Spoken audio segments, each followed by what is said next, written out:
Palusob ng mga bayutas sa valor ni Jen. Tanghaling tapat ay binisita si Kaganap ng kanyang kaibigan dahil nabagot daw ito sa kanilang pamamahay. Agad naman na inihanda ni Kaganap ang kanyang mga dadalhin. Plano ng magkaibigan na pumunta sa Hurubsan River na matatagpuan sa magsaysay ng Javier Leyte. Magpipictorial sila doon at maghahanap na rin ng mga nawawalang prinsipe. Ngunit sa kalagitnaan ng biyahe ay may naamoy na naman si Kaganap. Naamoy na naman niya ang mabahong hininga ng kanyang kaibigan. Ngunit sanay na siya dito kaya wala na siyang pakiramdam.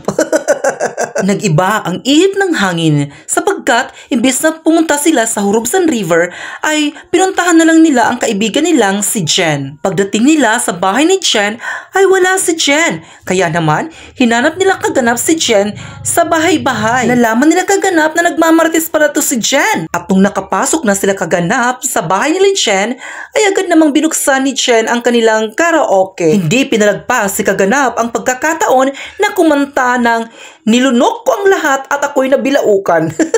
At sinimulan na nga na magkakaibigan ang paggalor habang itong si Chris Imburnal ay kinain yung apple na dala ko na nung New Year pa yan. Kaya naloka si Chris na ang apple ay makunat.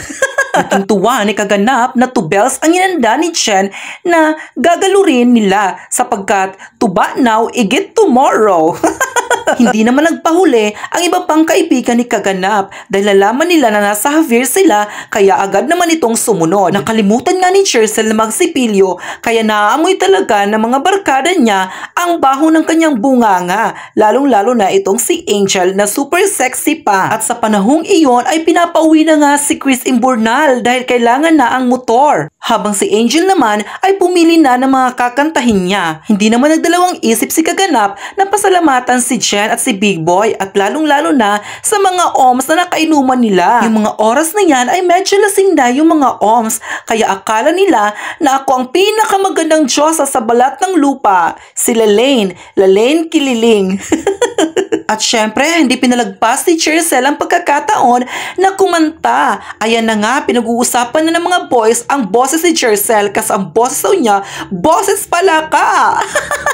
Habang si Chris Imburnal naman ay minukbang itong aming pulutan. Isang inom niya, 10 hiwa ng sumsumils. Lasap na lasap talaga ni Chris Imburnal ang pagiging cute-ay-cutum niya.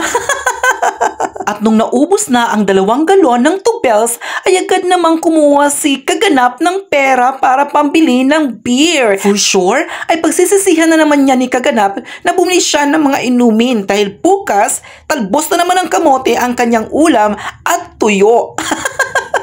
At sa pagtatapos ng eksena ay umuwi na namang luhaan ang mga bayutels at dito nagtatapos ang ating kwento.